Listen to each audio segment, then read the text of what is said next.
Hello, hello, hello. Hello, Tim from Audio Tutor here. Today we are doing a little lesson, a little live coaching here on recording vocals, alright? So if you aren't aware of Audio Tutor, well, Audio Tutor is a space that I like to use to help you in your home studio endeavors mainly.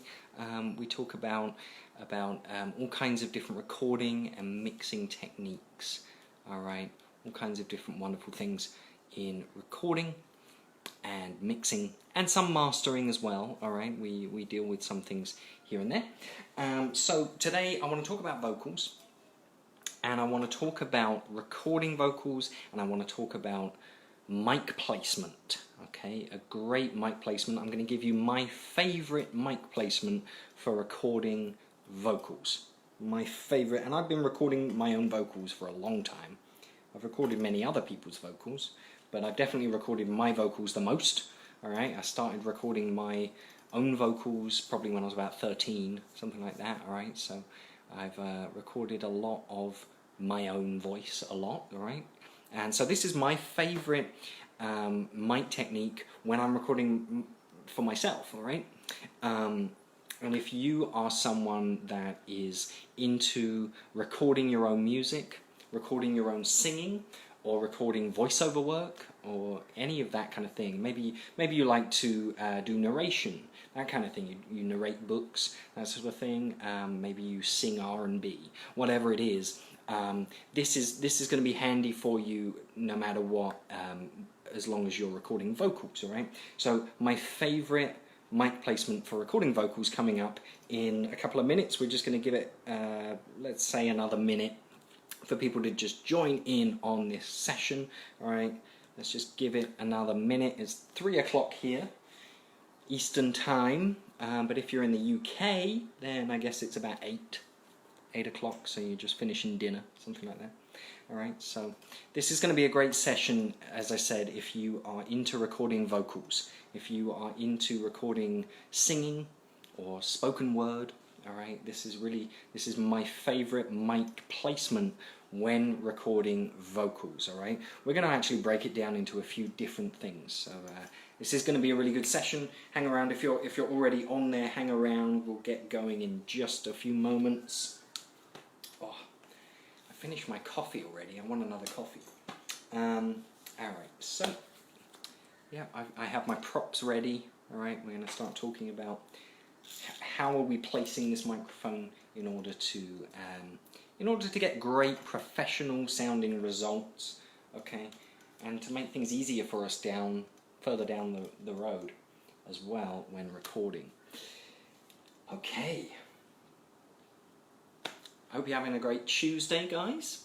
Tuesday always feels like the first day of the week to me. It's like, I don't know why. Monday always feels like it's still the weekend, and then Tuesday I just can't deny that it's time to get going, and it is officially the working week, you know. But I hope you're having a great Tuesday. I hope you're not working too hard, and maybe you are working on music or recording at home, alright? Maybe you're working on something right now. That'd be awesome, alright? So I hope this tip can help you maybe instantly. If you're recording vocals today, then maybe this can help you. Okay, let's get going. We've got a few people on. So, alright, I want to break this down into 3 sort of sub-topics, alright? The first one I want to talk about is plosives, alright? Dealing with plosives in a vocal. What do we do to deal with those plosives? What is a plosive? Alright. Then I want to talk about sibilants. What on earth is sibilants, and how do we reduce and avoid sibilants?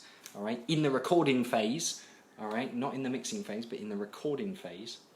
And then I actually want to talk a little bit about vocal technique. Okay, so singing technique, but also just a vocal technique, and how that relates to mic placement. Okay? Believe it or not, your vocal technique relates to where you put this mic, okay? So we're going to break it down into those 3 topics, all right, or subcategories. So firstly, plosives. What are plosives? What is a plosive? What on earth is a plosive?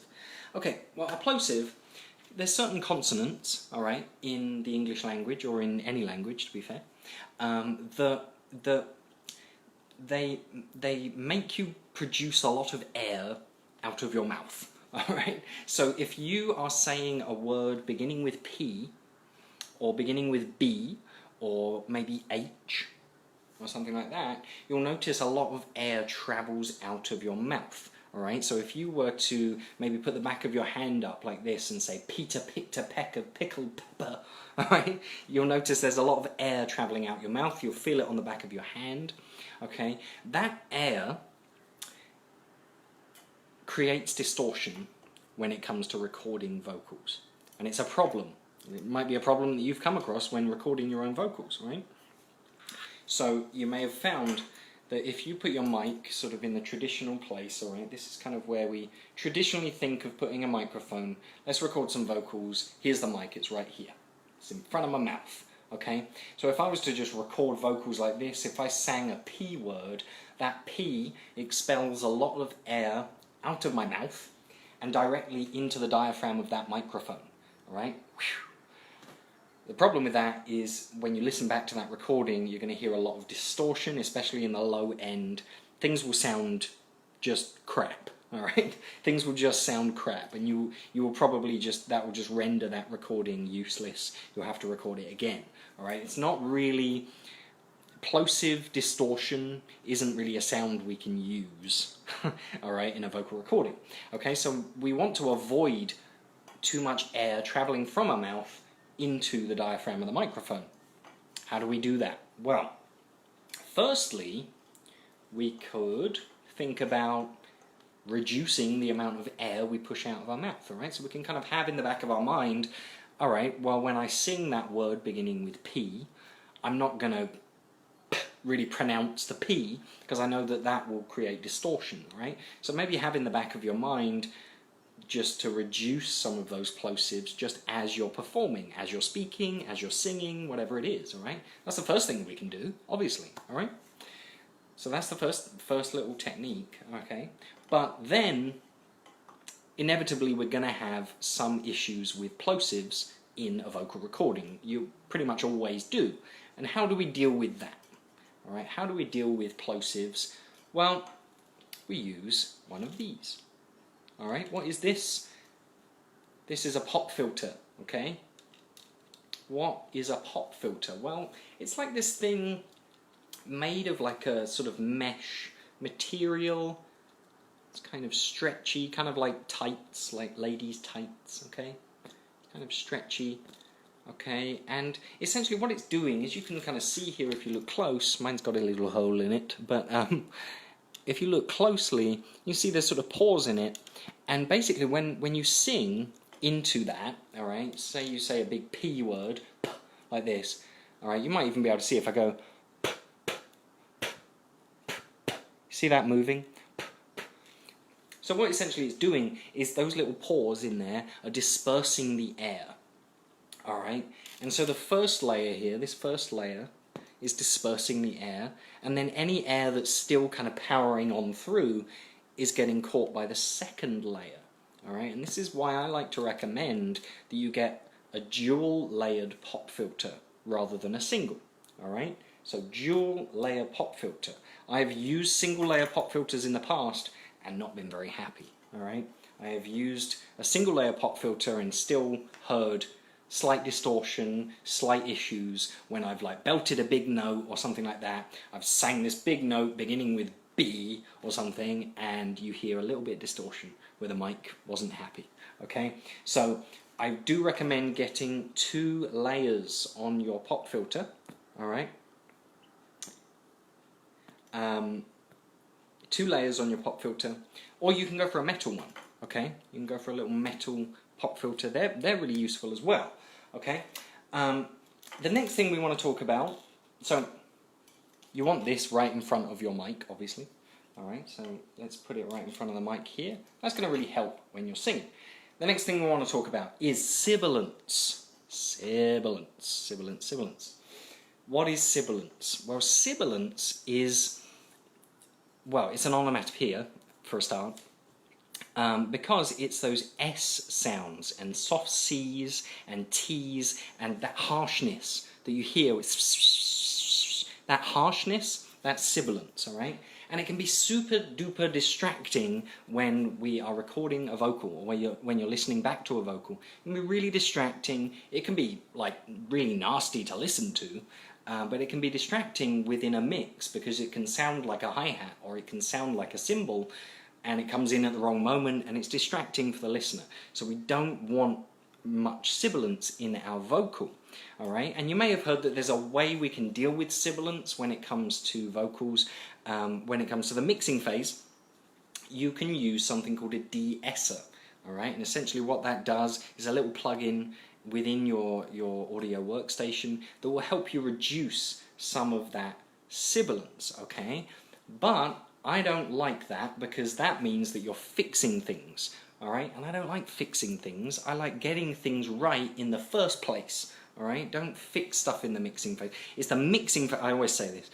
It's the mixing phase, not the fixing phase, all right? It's not the time where you sit down and look at all the problems and all the mistakes you made. It's the time where you get a paintbrush out and you get this, delightful mix together, all right? It's an artistic little creative journey, the mixing phase, not the time where you realize you made a mistake in your recording, okay? So it's not where you fix all your audio, it's where you mix your audio and make it sound amazing, all right? You enhance something that already sounded good to sound even better, okay? That's the point of the mixing phase. So we actually want to try and reduce some of this sibilance in the recording phase, all right? When we're actually recording the vocal. So, recording the vocal, what you can actually do to help, let me try and get this in frame, what you can actually do to help reduce some of that sibilance right here in the recording phase is you can move the mic down just a little bit, just like that, alright, and tilt it up a bit. That's it. And actually, if you're a male vocalist, this is going to be great for you because you're going to pick up a bit more of that resonance, that chesty resonance, all right? So that's like an extra bonus if you're a male vocalist, all right? But essentially, the reason this helps, and you're not going down much, all right? You're going down like an inch or so. But basically, you're taking that mic out of that direct line of fire, all right? Those sibilant sounds tend to be loudest right here in front of your mouth. So as soon as you move the mic down just a little bit, all right, out of that direct line of fire, you can actually take the sibilants out just a little bit and it will help you further down the line. So that's a great way we can avoid a bit of sibilance, all right? And so now we've got the plosive, the pop filter, reducing our plosives, all right? And we've moved the mic down a little bit, which is helping us with that sibilance. Now, I want to talk a little bit about singing technique, all right? Now, this isn't going to be a singing lesson, but I want to talk a little bit about singing technique because it has a lot to do with your mic placement, all right? If you have taken singing lessons in the past, maybe you're a singer or a vocalist of some sort and you've taken some sort of voice lesson, you may have heard or been taught that you never want to stretch your neck, all right? You don't want to stretch your neck here. The reason being is that you're going to strain your vocal cords, all right? You don't want to stretch them because you're going to strain them if you do that.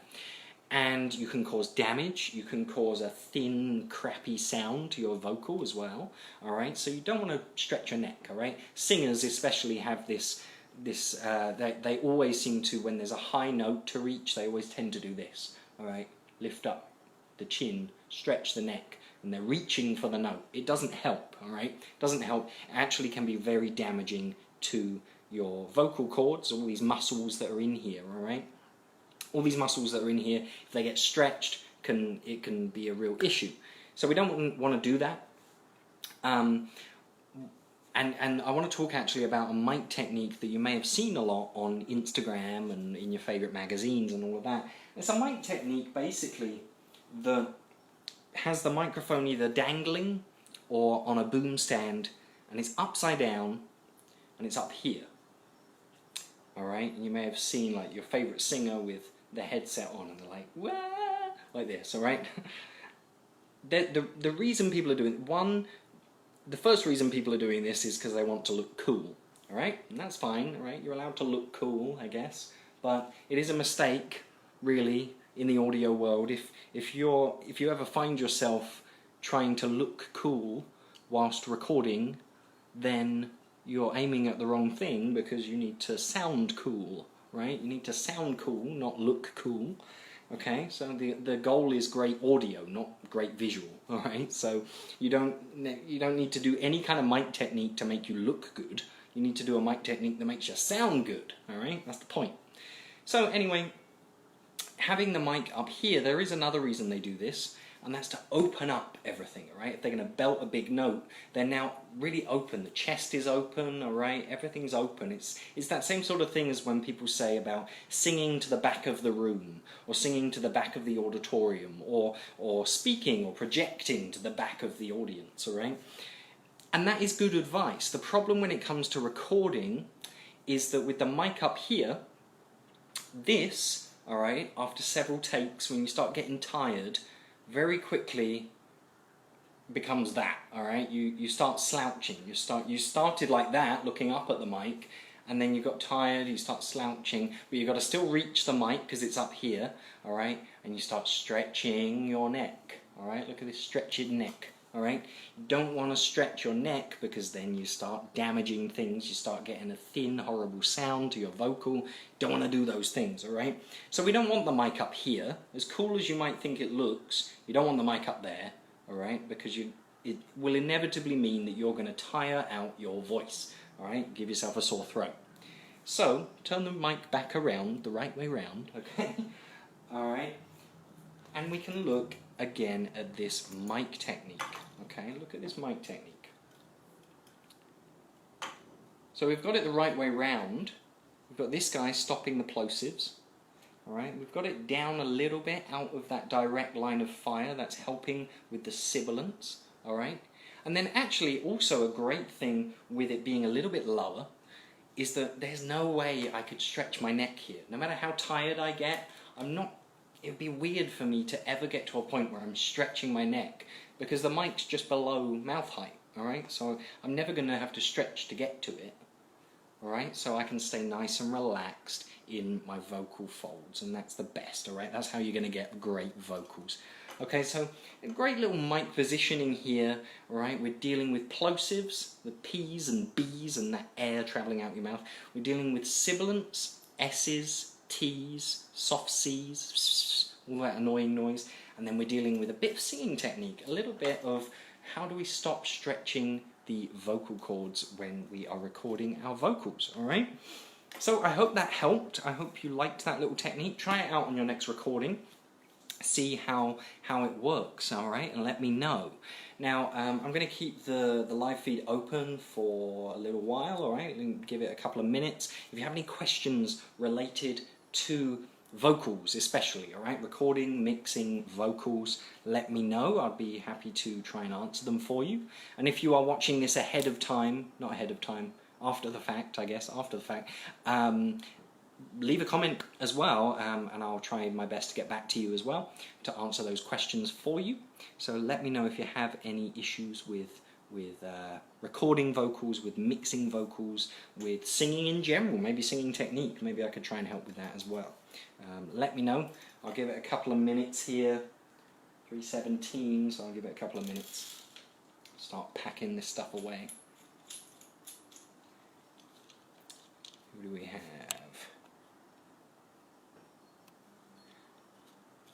All right.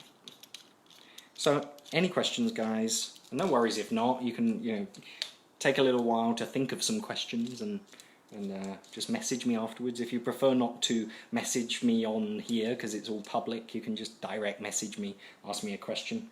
I've been recording and mixing my own music since I was like 13. So I'm really into audio, and then started doing it professionally probably when I was, I don't know, I guess I was like 21, 22, something like that. Started doing it professionally, and I've recorded all kinds of different genres of music, as well as voiceover stuff. That was my first paying gigs, were actually voiceover stuff.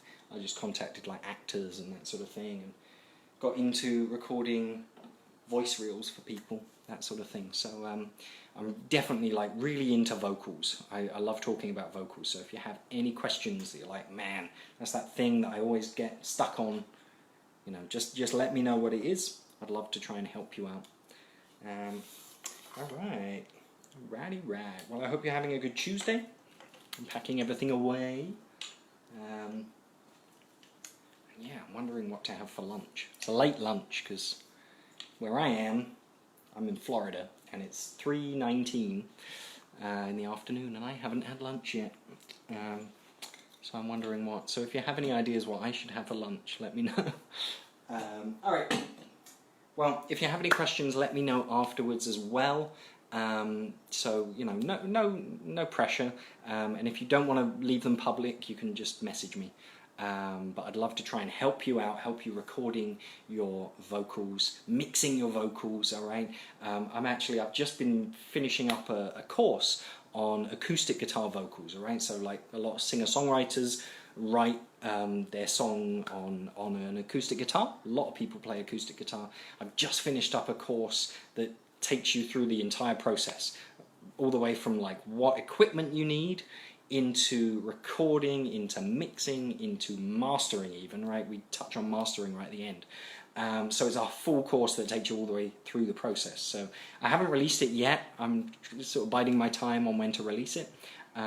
It's pretty much there. I think there's just a few back-end things I need to do, but it's a really cool course. So if you want to be one of the first people to get a hold of that course, because actually when I release it, I'll be doing a little... I'll be doing a what do I call it, like a founder's discount. So like the first people that get to buy it will get a discount, and those people will be the people that are on my email list. Okay, so in order to get on my email list, you can actually download a little free gift from me, and that will, you know, let me know that you're interested in audio and in what, you know, we're teaching over here. So there's a link, maybe I'll throw it in the comments on here, but you'll be able to find it on my profile as well. It's essentially, I have a guide to all of the audio equipment you'll need to get started in the world of recording and mixing. So great affordable recommendations, things that I still use today. I really love some of this equipment, and it's affordable stuff too. You're not going to break the bank. So if you'd like to see that guide, it's a good guide. It's like a little book. That you can just kind of flick through quickly. So you just download it for free. There's a little link in my profile. I'll put the link in here as well. You can just download that for free, and the bonus of that is you're then going to be on the list to get the founder's discount of this new course when it actually releases. There's also some bonus material as well lined up when you sign up to my email list, so that's pretty cool. But yeah, if you're interested in that stuff, then go ahead, just head on into the Audio Tutor profile and you'll see it all there. It's a free little ebook for you to download. So I hope you've enjoyed this lesson. This lesson has helped you, you know, avoid some of that sibilance, avoid some of the plosives, and avoid stretching your vocal cords as well. So it's a great little mic technique, and if it has helped you, please share it with someone as well. You know, if it's helped you and you know someone else that does vocals, send it to them, let them know as well. So you know, do share it and let me know if it helped as well, and any questions, you let me know what I can help you with. All right, have a great Tuesday.